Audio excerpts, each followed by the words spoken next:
우리는 사실이기 때문에 믿습니다. 봄이 되었습니다. 이 말은 반드시 더워질 것이기 때문에 우리는 겨울옷을 정리하고 가벼운 옷을 꺼내서 입습니다. 봄이 온 것은 사실입니다. 이걸 믿지 않는 사람이 어디 있겠습니까? 즉, 우리가 사실로 믿으면 반드시 거기에 맞춰서 우리는 행동할 것이고, 그리고 생활의 변화를 둘 것입니다. 예수님의 부활은 사실입니다. 제가 목회하면서 우리 성도님 중에도 적지 않은 많은 분들이 믿음에 확신이 없으세요. 어떤 분은 제가 신방 가면 제가 물어보지도 않는데, 목사님, 저는 믿음이 너무 없어요. 오래 믿었는데도 잘 몰라요. 성경도 잘 모릅니다. 이건 뭐 고해성사 하듯이 저 앞에서 얘기하시는 분들이 계십니다. 그 문제가 뭐냐면 사실인지 아니에 대한 이 확신이 없기 때문에 그래요. 사실이라는 확신이 없으면 우리는 믿지 못합니다. 의심합니다. 의심하고 믿지 않는 것은 우리가 행동으로 옮기지 않습니다. 오늘 본문의 말씀은 고린도 교회에 이단 사상이 들어왔습니다. 예수님의 육신의 부활을 부인하는 영지주의의 영향을 가진 사람들이 육신의 부활, 즉 영지주의는 세상의 모든 것을 이원적으로 설명을 합니다. 눈에 보이고 만져지고 하는 물질 세계, 우리 육신의 것은 낮고 천한, 더러운 죄악시하는 그러한 추세고, 눈에 보이지 않는 영적인 것은 다 선하고 의로운 것으로 생각하는 그러한 헬라의 그 사상, 이 이원주의, 그 그노스티즘이라는 이 사상이 교회에 들어와서 예수님이 육신에 부활한 것을 부인하고 우리도 육신이 부활할 것을 믿지 않는 그러한 가르침이 고린도 교회에 들어왔어요. 그래서 오늘 본문에 바울이 이 교인들에게 예수님의 부활이 사실이고 우리도 부활할 것이고 그로 인해서 우리가 어떠한 변화를 얻게 된 것을 설명하면서 오늘 우리 부활절 저희들에게 주신 말씀은 이 부활은 사실이고 사실이기 때문에 이것이 우리에게 어떠한 변화를 줄 것인지 오늘 생각하며 은혜 받고자 합니다. 오늘 사도 바울이 1절과 2절에 이런 말씀으로 이 부활에 대한 그 가르침을 시작합니다. 형제들아, 내가 너에게 전한 복음을 너희로 알게 하노니. 이 복음, 기쁜 소식이죠. 우리 죄로 죽음으로 절망적인 인생에게 죄에서 구원받고 영생을 얻을 수 있는 바로 예수 그리스도를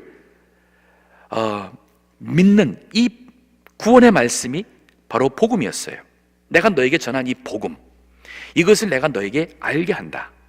이는 너희가 받은 것이요 또 그 가운데 선 것이라. 너희가 만일 내가 전한 그 말을 굳게 지키고 헛되이 믿지 아니하였으면 이로 말미암아 구원을 얻으리라. 지금 바울이 그 시대와 지금 우리에게도 주는 이 복음의 말씀에 우리가 굳게 서 있으면 이건 우리에게 구원을 준다는 그러한 귀한 말씀입니다.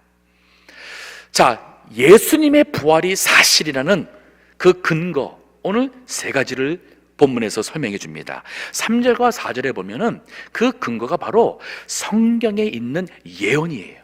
예언. 그리고 그 예언대로 성취가 예수님을 통해서 이루어졌다는 이 사실은, 이거는 우리가 부인할 수 없는 사실입니다. 3절을 보세요. 두 가지를 설명하는데, 내가 받은 것을 먼저 너희에게 전하였으니 하였노니 이는 성경대로 그리스도께서 우리 죄를 위하여 죽으시고 십자가에 죽은 것이, 여기 성경이라는 것은 구약 성경에 예언하신 그 말씀대로 예수님이 십자가에 죽으심으로 성취했다. 또 하나는 뭐냐면 4절에 보니 장사 지난 바 되었다가 성경대로 사흘 만에 다시 살아나사. 예수님의 부활이 사실인 가장 그 위대한 근거는 성경의 예언이에요. 구약 성경 보게 되면 예수님의 죽음에 대한 예언이 말씀이 여러 군데 있습니다. 예를 들어 가지고 시편 22편 1절에 보면 다윗의 입을 통해서 주신 말씀에 나의 하나님 어찌하여 나를 버리셨나이까. 어디 많이 듣던 얘기 아니세요? 예수님이 십자가 상에서 엘리 엘리 라마 사박단이라는 말씀, 그 뜻이 나의 하나님 어찌하여 나를 버리시나는 그 말씀이라는 예수님께서 십자가 상에서 하신 말씀이었는데, 이것이 바로 시편 22편 1절에 예언이 되어 있었어요. 다윗은 1000년 전, 예수님 오시기 1000년 전에 살던 사람이었습니다. 그 시편 22편 18절에 보게 되면은 저희가 내 겉옷을 나누며 내 속옷을 제비 뽑았나이다 하는 말씀이 있어요. 예수님 십자가에 못 박히시고 나서 그 벗긴 옷, 군병들이 제비 뽑아가지고 서로 가졌습니다. 이사야서 53장을 보십시오. 1절서부터 그 전체 장이 다 예수님이 어떠한 죽임을 당하실 것인지, 심지어는 예수님이 죽은 다음에 그 무덤이 부자들과 함께 했다는 그 말씀이, 예수님께서 십자가에 죽으시고 무덤은 부자 아리마대 요셉의 그 새로 판 무덤에 장사되었음을 또한 예언이 되어 있어요. 이거 얼마나 신기한 것입니까? 예수님의 탄생까지 얘기한다면 700년 전에 살던 이사야를 통해서 예수님이 아버지가 없이 처녀에게서 태어난다는, 메시아가 난다는 그 말씀이 성취가 되었습니다. 미가서를 통해서 예수님께서 태어나실 곳이 그 작은 마을 베들레헴이라는 말씀을 예언해 주었습니다. 한번 다른 종교에 기웃기웃 거리신다면 불교 경전 한번 뒤져보세요. 그 어느 구석에 미래에 있을 예언을 했고 그 예언이 역사 속에서 실제 이루어져서 모든 사람들이 그 예언이 하나의 희망사항이 아닌 이미 이루어진 확실한 근거된다는 그 말씀이 어디 불교 경전에 있는지 한번 찾아보세요. 없습니다. 힌두교를 한번 찾아보세요. 없습니다. 모하메드가, 이슬람교를 세운 그 모하메드가 참 선제라고 하는데, 모하메드가 생전에 예수님과 같이 예언하고 그리고 그 예언대로 성취된 것 없습니다. 이 세상에 그 어느 누구도 미래에 있을 일을, 그 말씀을 예언했고 그 말씀대로 실제 이루어지긴 사례가 없습니다. 그러기에 예수님은 참 하나님의 아들 된다는 말이에요. 그분이 부활했습니다. 여기 성경대로 사흘 만에 부활했다고 그랬습니다. 시편 16편 10절에서 11절을 보게 되면 다윗이 이런 말씀을 했어요. 내 영혼을 음부에 두지 버리지 아니하시며 주의 거룩한 자로 썩지 않게 하실 것임이니이다 라는 말씀이 있어요. 근데 이 말씀을 신약시대에 예수님의 제자 베드로가 오순절날 성령 충만하고 이제 부활하신 예수님을 확신하며 선포할 때에 이 시편 16편 10절의 말씀을 인용합니다. 이 말씀을 인용하면서 이 말씀을 한 다윗은, 여러분이 다 알다시피 지금 우리 그 무덤이, 육신이 묻힌 무덤이 우리 가운데 있지 않느냐.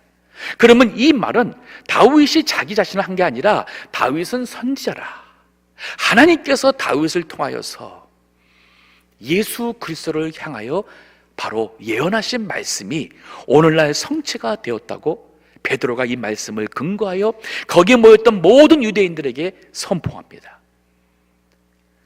예수님의 십자가의 죽으심, 부활하심은 우리가 부인할 수 없는 하나님의 말씀대로 이루어진 예언의 성취예요. 이거는 너무 위대한, 소름칠 정도로 두려운 이 놀라운 사실이에요. 저는 모태신앙입니다. 많은 모태신앙 가진 사람들이 어려서는 교회를 쭉 자라서 그냥 어린 마음에 가르침대로 다 받아들입니다. 사춘기에 들어서면서부터 질문하기 시작합니다. 저도 질문하기 시작했습니다. 고등학교 시절에 과연 내가 어려서부터 세뇌교육 받은 건 아닌가? 내가 불교 집안에 자랐으면은 내가 불교 신자가 됐을 텐데, 내가 믿는 이 기독교가 정말 사실인지 아닌지, 이러한 나름대로의 이성적인 생각과 질문이 들어왔습니다. 제 모태신앙에 두 번에 걸쳐서 큰 이 확신을 통한 변화가 일어나는 계기가 있었어요. 그게 고등학교 때. 그래서 성경 공부를 하며 성경을 읽기 시작했습니다. 근데 그 당시에 우리 학교에서 세계사를 이미 공부한 상황이었었어요. 즉 The World History, 세계사라면은 바로 과거에 있었던 그 위대한 나라들, 세계의 역사를 공부하면서 구약에 7세기 때에 바벨로니아라는 나라가 일어나서 그 바벨로니아가 6세기에 와서 멸망하는 그 역사, 우리 바벨론 제국에 대한 말씀을 공부를 합니다. 그 바벨론 제국을 무너뜨린 것은 페르시아에 있었어요. 그 후에 페르시아 제국이 일어납니다. 근데 그 페르시아 제국을 무너뜨리고 다시 일어난 세 번째 왕국은 헬라, 그리스 왕국이었습니다. 그 그리스 나라가 무너지고 다시 일어난 왕국이 바로 로마 제국, 로마 시대가 이어지고, 그 로마가 지금 우리가 말하는 신약 시대에, 이 시대로 온 그 역사에 대한 공부를 했었어요. 우리가 학교에서 배우는 그런 세계 역사에 대해서 그게 사실인지 아닌지 의심하지 않고 우리는 공부하죠. 그래서 그것을 사실로 머릿속에 다 넣었어요. 근데 고등학교 때, 고3 때 성경 말씀을 정말 쫙 정독하면서 읽어오다가 다니엘서의 2장, 그리고 다니엘서 7장, 그리고 8장 그 말씀을 읽으며 공부하면서, 그 다니엘은 이미 예수님 오시기 600년에서 한 20-30년 전에 살았던 사람이었어요. 근데 그 다니엘서에 보면은 이 바벨론과 페르시아와 헬라와 로마 나라가 일어나고 멸망하고 일어나고 멸망하는 이것에 대한 예언의 말씀이 다니엘서에 있는 거예요. 저는 너무 충격 먹고, 그래서 이병규 목사님의 강해서를 보면서 그 설명을 보면서 이거 어떻게 설명하냐는 거예요. 이 세계의 역사를, 이 엄청난 바벨론, 이 느부갓네살 왕이 바벨론을 세웠고, 다리오 왕이 페르시아 왕국을, 고레스 왕이 페르시아 왕국을 세우고, 알렉산더 대왕이 헬라 왕국을 세우고, 이 아구스투스라는 사람이 이 로마를 세우고, 이 모든 내용들을 우리는 세계사에서만 공부했지만은 이거 하나님이 벌써 그 훨씬 전에 500여 년 전에 다니엘을 통해서, 환상을 통해서 보여주셨고, 이거 벌써 하나님이 예언한 대로 성취된 사실이, 저 그냥 어려서부터 그렇다고다 하니까 믿었던 이 신앙에서 그냥 이 예언이 성취되는 사실 앞에서는 확신한 거예요. 이거 진짜구나, 성경의 말씀이 진짜구나, 하나님이 진짜 살아계시구나. 그렇기 때문에 그때의 은혜 받고 확신을 갖고 이 하나님 위해서 살고 싶다는 그 소원이 하나님의 부르심에 목회자로 헌신하게 되는 계기가 됩니다. 대학교 시절입니다. 한참 신앙이 불탈 때였었습니다. 두 번째, 제 인생에 확신을 갖는 다음번에 계기가 있었어요. 공부하면서 이 변증학이라는 과목을 택하게 되고, apologetics, 거기에서 읽어야 될 책을 읽었습니다. 거기에 여러 우리 신앙에 대한 변증, 이것을 논리적으로, 과학적으로, 역사적으로, 고고학적으로 이것을 설명하는, 충분히 이것을 우리가 이성적으로 설명할 수 있는 이 변증학을 읽으면서 이 부활에 대한 말씀을 읽게 되었어요. 그 이전까지는 그저 강단에서 목사님 말씀 들었고, 제가 설교 말씀 듣고, 또 예수님이 나를 위하여 죽으신 십자가의 죽으심과 부활하심을 믿는 이 믿음으로 제가 확신은 했지만은, 변증학이라는 걸 통해서 이거를 다시 한번 이성적으로 생각해 본 적은 없었어요. 거기서 이렇게 말합니다. 과연 예수님이 부활한 것이 사실이 아니라면, 그러면 무슨 가능성이 있어요? 누군가 거짓말하는 거예요. 즉, 제자들이 예수님의 시체를 훔쳐가고는 거짓말로 부활했다, 지금 우리가 알고 있는 그들이 나가서 예수가 부활하셨다, 전도 다니고 선교 다니고 교회를 세우고 했다는 그 말이 되는데, 그렇다면 다시 한번 생각해 보세요. 그 어느 누구도 예수님 십자가에 못 박혀 죽으실 때에 예수님이 부활할 것을 알고 확신을 가지고 한 사람 없었습니다. 다 죽을까 봐 도망갔었어요. 예수님의 그 무덤에 부활할 거라는 그 말씀을 했기 때문에 로마 군병들이 그 앞에서 창을 들고 지키고 있었어요. 더 나가서 생각해 보십시오. 그 어느 누구가 거짓말한 것 때문에 한평생 그 거짓말을 위해서 자기 자신의 모든 것을 다 내려놓고 거짓말하기 위해서 감옥에 들어가고 얻어맞고, 그리고 나중에 가서 그 거짓말 지키기 위해서 목숨까지 죽는 사람 단 한 명도 있습니까? 없죠. 없습니다. 예수님의 12제자 다 순교합니다. 이게 사실이기 때문에 순교한 것이지, 본인들이 시체를 훔쳐가서 그리고 죽기까지 그 거짓말을 지켰다는 것은 더 믿기가 어려워요. 변증하기 위해서 그러면 뭐냐? 그러면 예수님을 봤다 하는 사람들의 모든 증인들이 다 hallucination, 이 환상을 본 것이다, 사실이 아닌데 너무 그 예수님을 사모했기 때문에 환상 본 것이다. 하지만 보세요, 환상이 한 사람에게 나타나는 게 아니라 이거는 여러 번에 걸쳐서 여러 사람에게 나타났습니다. 한 번 같은 경우에는 남자만 500여 명이 있는 곳에서, 그렇다면 여자도 있었고 아이도 있다면 그 많은 사람들에게서 한꺼번에 그 사람들이 예수님을 봤는데, 어떻게 환상을 많은 사람들이 한 자리에서 한꺼번에 봅니까? 이건 더 믿기 어려워요. 어떤 사람들은 그러면 아마 예수님이 진짜 죽지 않았는가 보다, 죽지 않았는데 죽은 줄 알고 감옥에 무덤에 집어넣고 예수님이 그 무덤 시원한 데서 정신을 차리고, 그리고 무덤에서 나와가지고서는 내가 살아났다 하니까 사람들이 부활했다 부활했다 해서 지금 부활을 믿는 게 아니냐. 생각해 보세요. 로마 군병들이 십자가에 매다는 사람들이 죽기까지 확인하는 게 그 사람들의 사명이에요. 예수님이 죽었는지 살았는지 확인하기 위해서 창을 가지고 옆구리에 찔렀어요. 성경에 보니까 물과 피가 나왔다 그랬습니다. 이 말이 뭐예요? 어떻게 옆구리 찌르면 피가 나와야지 왜 물과 피가 나옵니까? 의학적으로 우리에 있는 몸에 있는 피가 한 15분, 20분 지나기 시작하면은 이것이 점점 식어지면서 피가 굳어지면서 그 피 속에 있는 물과 플라즈마, 이게 혈판이라고 하는 거예요, 한국말로.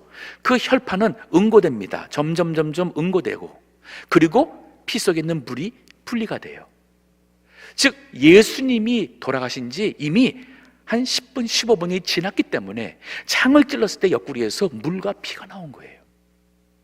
분명히 죽으셨습니다. 그랬기 때문에 세마포로 예수님의 시신을 다 쌌습니다. 부활하신 다음에 성경 말씀 보면은 예수님의 몸을 쌌던 그 세마포가 머리맡에 잘 개켜 있었다고 성경에 기록하고 있어요. 설사 거기서 살아났다 한들 그 무덤에서 그 큰 돌이 앞에 막혀 있는 것을 밀고 나올 수가 없습니다. 왜냐하면 누군가가 무덤에 들어가서 파손하는 것을 막기 위해서 한두 사람이 그 무덤 앞에 있는 돌을 굴리지 못할 정도의 큰 돌을 그 앞에 막습니다. 그 앞에 구명들이 지키고 있었어요. 이건 불가능합니다. 더 믿기 어려워요. 그러면 뭐예요? 이건 사실입니다. 예수님이 부활하신 것은 사실이에요. 그 무덤이 비었습니다. 자, 토요일 오후 3시에 돌아가셨어요. 무덤에 집어넣었을 때는 아마도 오후 한 6시쯤 되었을 겁니다. 그리고 토요일이 왔습니다. 그리고 주일 아침이 되었습니다. 새벽에 예수님이 부활하셨어요. 예수님의 시신 어디 갔습니까? 예수님이 부활했다고 말할 때에 그 누군가가 예수님의 시신을 가져와서 여기 있지 않느냐 할 수 있습니다. 아직 이 며칠 되지가 않은 사건이에요. 근데 그 시신은 없었어요. 그 무덤은 비어 있었습니다. 예수님의 부활의 가장 큰 증거는 빈 무덤을 해석할 수가, 설명할 수가 없는 것이었어요. 그렇기 때문에 제자들이, 그 겁쟁이들이, 자기 몸 살겠다고 도망갔던 그 비겁한 사람들이 돌아선 겁니다. 이거 사실이에요. 사실이에요. 성경 말씀대로 예언됐다는 이 자체만으로서 감히 어느 누구가 하나님의 말씀 앞에 질문을 달 수가 있겠습니까? 자, 여기 바울이 성경 말씀의 예언의 성취라는 사실을 통해서 예수님의 부활은 진짜라고 그랬는가 하면 그 다음에 그 예수님을 본 증인들을 설명을 합니다. 5절을 보세요. 게바에게 보이시며, 이 게바는 베드로입니다. 후에 12 제자에게와. 이 말씀은 우리 복음서 마태, 마가, 누가, 요한 모두가 다 이 사실을 기록하고 있어요. 요한복음 2장 같은 경우에 보면은 그 예수님의 무덤 앞에 가장 먼저 간 살아서 빈 무덤을 확인한 사람은 막달라 마리아였어요. 그 예수님의 시신이 없다고 놀라가지고 제자들에게 왔습니다. 그 소식 듣고는 베드로와 요한이 달려갑니다. 정말 거기에 무덤에 펴 있었습니다.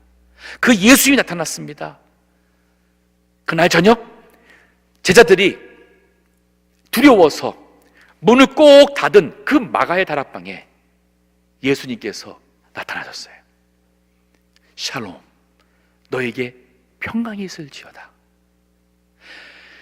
제자들이 기쁘기도 하고 놀랍기도 하고 할 때 예수님께서 내 못자국, 이 옆에 창자국을 너희가 보아라. 내가 바로 십자가에 못 박혀 죽었던 예수다. 설명한 거예요. 근데 그 자리에 도마가 없었습니다. 예수님 떠나고 도마가 왔을 때 그 얘기를 하니까 도마 믿지 못해요. 맞아요. 이건 어떻게 믿을 수 있어요? 이건 믿기 어렵죠. 아니, 믿을 수 없는 일이에요. 죽은 사람이 어떻게 살아납니까? 있을 수 없어요. 근데 일주일이 지났습니다. 도마도 그 자리에 있었어요. 예수님이 다시 한번 나타났어요. 근데 예수님이 도마가 한 말을 들으셨어요. 압니다. 그리고 도마에게 와서 내 못자국과 옆구리에 이 창자국에 네 손가락을 넣어보고 믿는 자가 되어라. 보지 않고 믿는 자가 더 복되다. 이 말 앞에 부활하신 예수님 보고 도마가 위대한 고백합니다. 나의 하나님, 나의 주님. 예수님 부활하셨습니다. 정말이에요. 더 보세요. 이 6절 보면은 그 후에 500여 형제에게 일시에 보이셨나니 그 중에 지금까지 태반이나 살아있고 어떤 이는 잠들었으며. 500여 형제라 그런 거 보면은 거기에 여자도 있었을 것이고 어린아이도 있었을 것입니다. 그러면은 1000명 그 이상 될 수도 몰라요. 성경에 보면은 언제 예수님이 이렇게 많은 사람들 앞에 나타났는지 정확하게 기록은 없습니다. 하지만 우리가 추측하건대 가장 타당한 것은 사도행전 1장 9절서부터 보면은 예수님께서 부활하시고 40일 동안 부활하신 모습을 보여주시고 나타나 보여주시고 40일째 될 때에 승천하십니다. 감람산에서, 즉 예루살렘에서 동편에 있는 그 감람산에서 예수님이 승천하실 때에 거기에 제자들이 있었어요. 이 말이 꼭 12 제자만 말하는 게 아니에요. 우리가 어떻게 하냐면은 바로 곧 승천한 다음에 이 제자들이 모여가지고 마가의 다락방에 모여가지고 그들이 예수의 말씀대로 그 약속하신 성령 오시기를 기도하는데 그 자리에 120명이 있었어요. 거기에 여인들도 있었습니다. 이거를 보면은 그 감람산에서 승천하실 때에 분명히 12 제자 외에 많은 사람들이 거기에 있었어요. 근데 바울은 여기에 500여 형제라고 말하는 거 보면은 그 자리에 여자까지 아이들까지 1000명이 넘는 사람들이 그 자리에 있었어요. 그리고 하는 얘기가 아직까지 그때 본 사람 중에 태반이나 즉 절반 이상이나 지금 살아있다. 이 고린도전서를 바울이 기록할 당시는 주후 한 55년에서 56년입니다. 그러면 예수님께서 십자가에 못 박혀 죽으시고 승천하신 것은, 부활하시고 승천하신 것은 약 25년에서 혹은 26, 7년 전의 일이에요.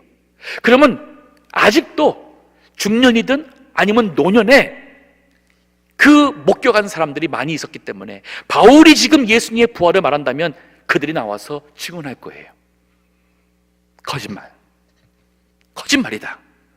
하지만 그들이 오히려 맞소, 바울의 말대로 내가 그 자리에 있었어, 나는 증인이요, 예수는 살아나셨다, 부활하셨다, 이건 사실이다. 그뿐인가요? 증인이 더 있습니다. 7절에 보니 그 후에 야고보에게 보이셨으며 그 후에 모든 사도에게와, 여기 야고보라는 것은 예수님의 동생 야고보입니다. 육신의 아버지 요셉과 어머니 마리아에게서 나온 그 동생이 여럿이 있었어요. 근데 이들이 예수님이 십자가에 못 박혀 죽을 때까지는 믿지를 않았습니다. 형이 정신 나간 소리를 하는 줄 알았어요. 근데 그 예수님이 부활한 다음에 이 동생들도 믿었어요. 진짜구나, 내 친형이, 육신의 친형인 줄 알았는데 이분이 인간의 몸을 입고 오신 하나님의 아들이셨구나, 죽음에서 부활하셨으니. 이 야고보가 예수님을 믿었어요. 갈라디아서 2장 9절에 보게 되면은 야고보를 향해서 뭐라 표현하면은 기둥같이 여기는 야고보라는 표현이 나와요. 교회의 기둥같이 그러한 헌신되고 누구보다도 앞장서서 증인의 역할을 하는 그 야고보, 그리고 바나바, 그리고 게바, 베드로, 이런 말씀이 나옵니다. 또 모든 사도에게라는 말씀이 나와요. 이거는 예수님의 12제자 외에도 초대교회에 사도라는 표현을 많이 썼습니다. 사도행전 14장 14절에 보게 되면은 두 사도 하면서 바나바와 바울을 얘기를 해요. 이 두 사람은 12제자 중에 들어가지 않은 사람이에요. 그런데 이 두 사람 향해서 사도라는 표현을 썼습니다. 왜냐하면 이 사도라는 말은 헬라어의 단어에 문자적으로 보냄받은 자란 뜻이에요. 보냄받은 자, 즉 예수님이 부활하셨음을 나가서 세상에 선포하라고 보냄받은 자는 다 사도라고 여겼습니다. 이 많은 사도들이 예수님을 보고 그들이 나가서 증거했다는 말씀이에요. 예수님 부활하셨습니다. 사실입니다. 많은 사람들이 보았고 그들이 나가서 선포합니다. 내가 보았다, 내가 그분과 직접 대화를 했다, 그분을 만져 보았다. 자, 예수님의 부활이 사실이고 그러기에 부활하신 예수님을 만난 사람들마다 나타나는 또 하나 이 부활이 진짜라는 근거는 뭐냐면 예수님 만난 사람, 아니 부활한 예수님이 사실임을 확신하는 사람들마다 다 바뀌어버려요. 완전 새 사람이 되어버립니다. 이게 바로 부활하신 예수님을 만난 영향이에요. 오늘 본문에 보면 바울이 자기 자신을 들어서 얘기를 합니다. 8절 보세요. 맨 나중에 만삭되지 못하여 난자 같은 내게도 보이셨느니라. 언제 봤습니까? 바울은 부활한 후에도 예수님 믿지 않았습니다. 그리고 예수님 살아났다고 증거하는 제자들과 초대교회 교인들을 핍박했습니다. 잡아다가 감옥에 집어넣고 고통을 받게 하고 심지어는 스데반 집사를 돌로 쳐 죽이는 데에 사도 바울이 앞장섰던 주동자였습니다. 사도행전 8장에 보게 되면은 그 일로 인해서 예루살렘의 그 교회를 향한 핍박이 아예 힘을 얻었어요. 그래서 예루살렘에 있는 그 12제자 외에는 다른 사람들이 다 뿔뿔이 예루살렘 떠나서 도망갈 수밖에 없는 그러한 엄청난 핍박이 일어나는데 이 일의 시작이 바로 사도 바울이 스데반 집사를 죽이고 이 일의 주동자가 사도 바울이었어요. 근데 사도행전 9장에 보면은 몇 년이 흘렀는지 잘 모르겠습니다. 그게 많은 세월이 흐른 것 같지는 않아요. 아마 한 10여 년 정도 지난 것 같습니다. 바울이 예루살렘에 있는 크리스천들은 이제는 거의 다 이 사람들 붙잡아 놓든지 다 쫓아내든지, 그래서 나름대로 예루살렘을 이제는 정화했다고 생각했는지, 이제는 이 간 사람들이 또 이 다메섹에 거기에 교회가 있다는 소식 듣고는 사람들 데리고 거기 있는 예수를 따라다니는 사람들을 잡아오려고, 그리고 데리고 와서 예루살렘 감옥에 집어넣으려고 그 길을 가는 중에 부활하신 예수님을 만나요. 대낮인데 환한 빛이 나타납니다. 너무 환해서 그의 눈이 멀게 되고, 그리고 음성이 들리는데, 사울아 사울아 네가 왜 나를 핍박하느냐? 주여 누십니까? 예수님께서 나는 네가 핍박하는 나사렛 예수니라. 바울이 얼마나 충격이었겠습니까? 분명히 십자가에 죽었을 텐데 그가 나타나가지고 나는 네가 핍박하는 나사렛 예수다. 그 충격받은 바울이 눈이 멀었습니다. 그 충격에 지금 있는 상황에서 그가 끌려서 다메섹에 들어갔고 사흘 동안 먹지도 마시지도 않으면서 그가 눈 감고서는 무엇을 했겠어요? 여태까지 예수는 그리스도가 아니라고 그랬고 예수는 부활하지 않으리라고 했던, 이건 사실이 아니라고 했던 그의 믿음이, 한평생의 그의 믿음이 완전 다 무너지고 박살난 체험이었어요. 과연 그가 다시 살아났다면, 부활이 진짜라면, 그러면 진짜 예수가 그리스도였다면 여태까지 나는 무엇을 위해 살아왔는가? 바울이 거기에서 깨져요. 그리고 예수님 믿는 제자 아나니아를 통해서 그도 하나님의 보내심 받아서 바울에게 왔습니다. 그를 위해서 기도해 주니까 그 눈이 열리는 거예요. 눈이 떠지자마자 그는 하루아침에 새 사람이 돼버렸어요. 이게 바로 부활하신 예수님 만나고 이게 진짜구나 하면은 사람이 뒤집히지 않을 수가 없어요. 제가 목회하면서 참 안타까운 것은 너무 많은 분들이 죄송하지만 직분 갖고 있어요. 근데도 확신이 없어요. 아직도 긴가민가, 내가 죽어서 천국 갈 수 있을까? 구원의 확신도 없는 분들이 정말 많습니다. 그거 왜 그래요? 예수님의 십자가의 부활을 믿는 것 같아요. 그러면서 참 하나님의 은혜가 감사하다는 얘기는 종종 합니다. 그렇습니다. 예수님이 십자가에서 내 죄를 위해서 죽었다는 것은 너무 고맙죠. 그거 믿는 거 이성적으로 크게 과학적으로 설명 필요하지 않습니다. 왜냐면 이 세상에서 좋은 사람들이 선한 사람 위해서 죽는 거 많이 있잖아요. 그 정도로 예수님이 참 성자 같으신 분이 죄가 없는데 죽었으니 참 너무 고맙고 안 됐다. 우리 예수님 동정하면서 믿는 게 아니에요. 정말 우리가 그분이 나의 구주로 믿는 것은 세상은 그가 그리스도인 줄 몰라서 그를 십자가에 못 박은, 이게 바로 세상의 죄입니다. 근데 그 죄인들을, 우리를 죄에서 구원하시고 죽음에서 천국으로 들어가는 영생을 주는 구원을 주시는 분이 예수님이라는 이 우리의 구세라는 확신은 그가 죽음에서 살아난 거예요.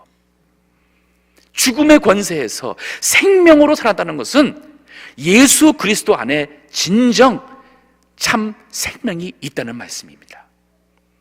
그리고 그 부활이 믿어지지 않죠. 근데 그것이 사실인 것을 알게 되면 어느 한 사람도 옛사람으로 그대로 있을 수가 없습니다. 이게 바로 예수님의 부활, 이게 사실인 줄을 믿는 자에게 나타나는 영향이에요. 임팩트. 새 사람으로 변합니다. 요한복음 2장서부터 나오는 내용은 바로 승천하신 다음에 이 부활하신 예수님을 믿은 이 제자들이 마가의 다락방에 모여서 120명이 간절히 기도합니다. 약속하신 성령이 오시기를. 성령이, 보혜사 성령이 임했습니다. 그들이 성령 충만해가지고 그 예수님 잡아 죽인 많은 유대인들과 유대교 지도자들이 있는 그곳에 나가서 여러분들이 십자가에 못 박은 예수가 바로 하나님의 아들이었어. 그가 그리스도였어. 그 증거가 바로 그가 부활하였습니다. 우리가 보았습니다. 우리가 보았습니다. 아마 그들도 예수님 부활하신 그 소문을 들어가지고 웅성웅성하고 있었을 겁니다. 그의 시체가 어디 있는가 한번 찾아보아라. 아마 많은 사람들이 그 시체가 어디 혹시 제자들이 숨기지 않았을까, 아마 그 시체를 찾으려고 다녔을 것입니다. 그 앞을, 무덤 앞을 지키던 군병들 데리고 와서 질문을 했습니다. 신문했습니다. 어디 갔느냐? 그들이 거짓말 하지 않았습니까? 제사장들이 돈을 주고 거짓말하라고 그랬습니다. 뭐냐면은 제자들이 와서 그것을 훔쳤습니다라고 하라고 그랬어요. 그러면 그 제자들 거짓말하는 거죠. 근데 그들이 어떻게 이렇게 담대합니까? 어떻게 두려움 없습니까? 이건 설명이 되지가 않습니다. 사도행전 4장에 가서 보게 되면은 갑작스럽게 예루살렘에 예수 믿는 사람이 수천 명으로 늘어나게 됐습니다. 그들이 참 과연 예수님이 부활하셨다, 이것은 사실이라 그들이 다, 우리 세상적인 표현 쓴다면 완전 미쳤어요.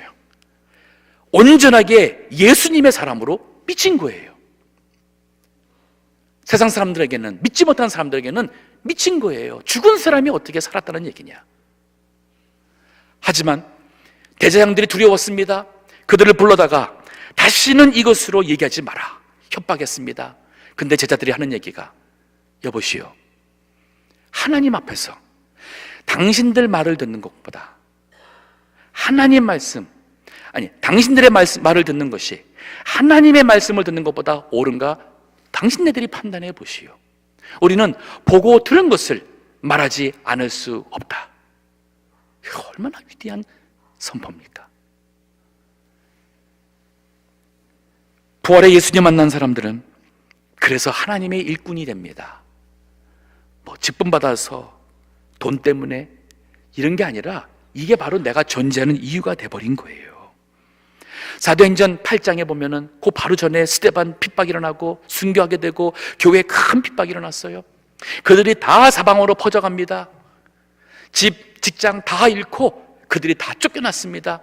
근데 성경 하는 얘기는 그들이 가는 곳마다 예수가 부활하셨다는 이 복음을 전파하는 거예요. 아마 사탄은 이 예루살렘 교회를 무너뜨리면은, 교인들을 다 쫓아내버리면은 그러면 교회가 무너질 거로 생각했겠죠.